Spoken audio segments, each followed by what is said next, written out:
Realisation হয়েছে যে সমস্ত স্থাপনাগুলোতে ওগুলোকে পরিষ্কার করা।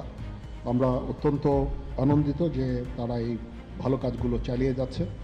আমি তাদেরকে অনুরোধ করব যে এই ভালো কাজগুলো যেন তারা চালিয়ে যায় এবং বিভিন্ন জায়গায় ঢাকার বাইরে যে সমস্ত লুটতরাজ অপরাধ সংগঠিত হচ্ছে ওগুলো প্রতিহত করার জন্য আমি তাদেরকে অনুরোধ করেছিলাম এবং তারা সেই কাজও করছে এবং আমি নিশ্চিত যে আমরা সবাই মিলে একটা সুন্দর আবার স্বাভাবিক পরিস্থিতিতে আমরা ফেরত চলে আসতে পারব। আপনারা জানেন যে আমরা কেয়ারটেকার গভর্নমেন্টের প্রধান ডক্টর ইউনূসকে আমরা নির্বাচন করেছি অনেক আলোচনা করে, আমরা নিজেদের মধ্যে অনেক আলোচনা করেছি এবং সমস্ত রাজনৈতিক নেতৃবৃন্দের সাথে স্টুডেন্ট কোঅর্ডিনেটরদের সাথে আলোচনা করেছি। আমার সাথে নেভি চিফ এবং এয়ার চিফ ওনারাও ছিলেন এবং মহামান্য রাষ্ট্রপতির সাথে আমরা আলোচনা করেছি এবং আলোচনা করে আমরা সর্বসম্মতভাবে সম্মত হয়েছি এবং ওনার কাছে প্রস্তাব দিয়েছি চিফ অ্যাডভাইজার ডক্টর ইউনূসকে করার জন্য এবং উনি এখন আমাদের চিফ অ্যাডভাইজার। কালকে আসবেন, কালকে হয়তো দুপুরে উনি এসে পৌঁছাবেন, আমি ওনাকে রিসিভ করতে যাব। আমরা ওনাকে সর্বতোভাবে সহায়তা করব।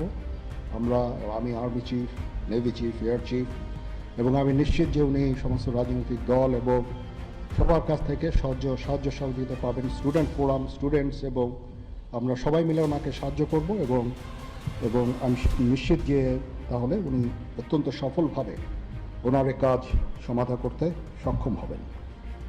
অনেক ধরনের গুজব চলছে, আমি জনগণকে আহ্বান করব এ ধরনের গুজবে যেন কান না দেয়। আমরা একটা চমৎকার পরিবেশে সুন্দরভাবে সবাই মিলে আমরা কাজ করে যাচ্ছি। আমার সেনাবাহিনী নিয়ে বিভিন্ন সেনানিবাসের মধ্যে বিভিন্ন কিছু হচ্ছে ইত্যাদি সমস্ত গুজব রচনা করা হচ্ছে, এগুলোতে আপনারা কান দেবেন না এবং আপনারা এই ধরনের গুজব ছড়াতেও দয়া করে সাহায্য করবেন না। আমি জানি সবাই এটা ইচ্ছা করে করেন না, হয়তো আউট অফ প্যানিক আপনারা এটা করেন, এই জিনিসটা থেকে নিবৃত্ত থাকলে এটা ভালো হবে এবং আরেকজনকে কোনো নিশ্চিত না হয়ে কাউকে এ ধরনের কোনো খবর সংবাদ আপনারা দেওয়া থেকে বিরত থাকবেন, তাহলে এটা আমাদেরকে সাহায্য করবে। পুলিশের পুনর্গঠনের কাজ চলছে, এখন পুলিশ প্রধান একজন নিয়োগ দেওয়া হয়েছে। আমি নিশ্চিত যে পুলিশের মনোবল আবার ফেরত আসবে এবং পুলিশ একটা প্রফেশনাল ফোর্স হিসাবে ভালোভাবে তাদের দায়িত্ব পালন করতে সক্ষম হবে। সর্বশেষে আমি আপনাদের নিশ্চিত করতে চাচ্ছি যে সেনাবাহিনী, নৌবাহিনী, বিমান বাহিনী সর্বদা জনগণের সাথে আছে এবং থাকবে এবং আমরা কাজ করে যাব, পাশাপাশি সবার সাথে মিলে কাজ করে যাব এবং আমরা একটা সুন্দর ভবিষ্যতের দিকে ভবিষ্যতে পৌঁছাতে পারবো বলে আমি বিশ্বাস রাখি। আপনারা আমাদের সবাইকে সাহায্য সহযোগিতা করবেন, আপনাদের সাহায্য নিয়ে ইনশাল্লাহ আমরা এটা করতে পারবো। আপনারা মিডিয়া অলরেডি অত্যন্ত দায়িত্বপূর্ণভাবে আপনাদের সংবাদ পরিবেশন করছেন, আমি আবার আপনাদের কাছে এই জন্য কৃতজ্ঞতা জানাচ্ছি এবং ইনশাল্লাহ আমরা সবাই মিলে দেশকে একটা সুন্দর একটা পরিবেশ আমরা সৃষ্টি করতে পারবো এই দেশে এবং আমরা সবাই ভালো থাকবো ইনশাআল্লাহ। এখন আপনাদের যদি কোনো কোয়ারিজ থাকে, কোনো প্রশ্ন থাকে আমাকে করতে পারেন, আমি যদি আমার জানা থাকে আমি অবশ্যই এটার উত্তর দিব। কালকে আমরা শপথ গ্রহণের জন্য যথাসাধ্য চেষ্টা করছি।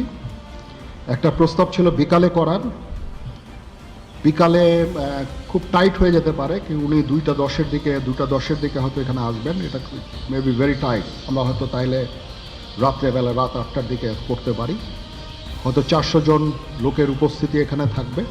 এই পরিসরে আমরা এক শপথ গ্রহণের অনুষ্ঠান ইনশাল্লাহ করব।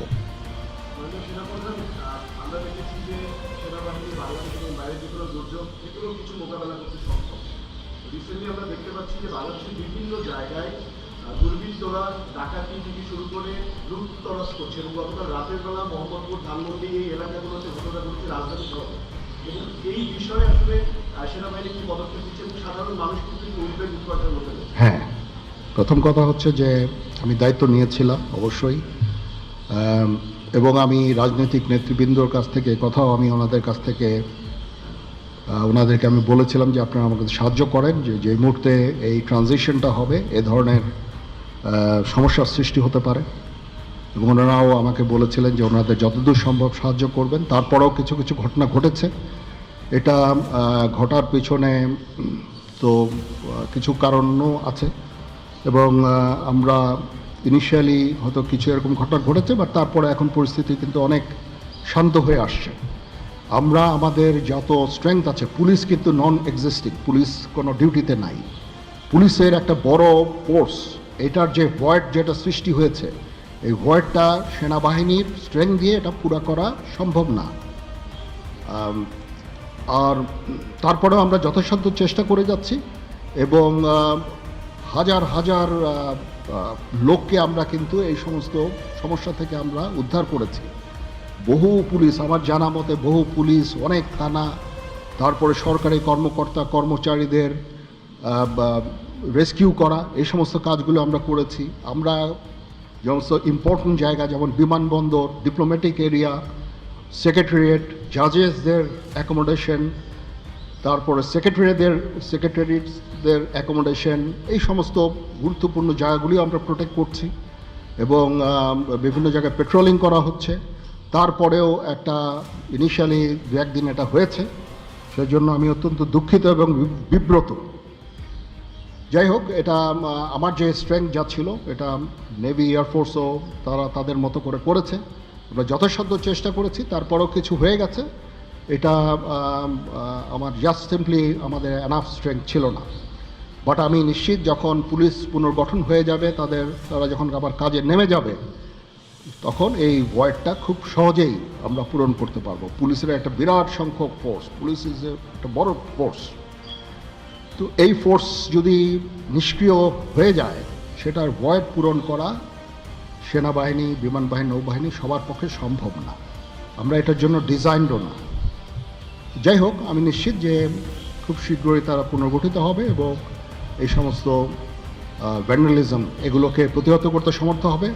বাট আমি এটুকু আপনাদের বলছি যে যারা এই সমস্ত কাজে জড়িয়েছে, তাদেরকে আমরা আইনের আওতায় আনার সর্বোচ্চ চেষ্টা আমরা করব।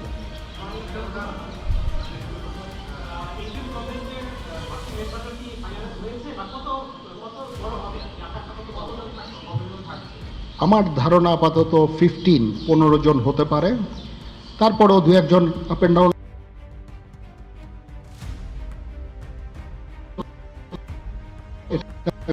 করতে পারে, এরকম একটা সংখ্যক, এবং মোটামুটি একটা দাঁড়িয়ে এটা ফর্মালি প্রকাশ করা হয়নি, এটা নিয়ে আপনার সাথে কথা।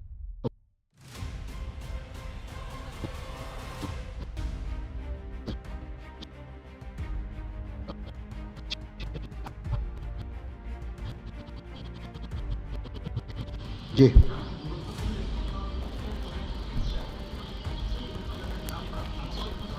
হ্যাঁ, হচ্ছে বা সংখ্যা অনেক কমে এসেছে।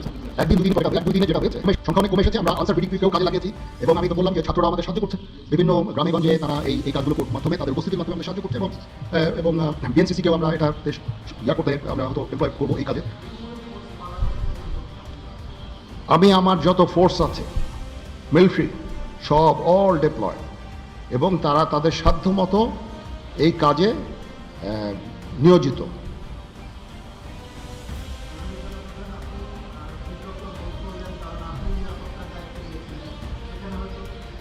এখন রাজনীতিবিদরা বললেন যে জেনারেল সাহেব আপনি নিরাপত্তার দায়িত্ব নেন, somebody has to take it. তো আমি আর তো কেউ নেওয়ার নাই, আমি নিয়েছি, এবং যদি কোনো ব্যর্থতা থাকে সে দায়িত্ব আমার। আমি আমার সাধ্যমতো চেষ্টা করেছি, এবং খুব কম সময়ের মধ্যে একটা স্বাভাবিক পরিস্থিতি ফেরত আসছে। বাট আমাদের আরও অনেক কাজ করতে হবে। ইনশাল্লাহ আমাকে একটু সময় দেন, আমরা এই নর্মাল স্থিতি নিয়ে চলে আসবো ইনশাআল্লাহ। ওকে।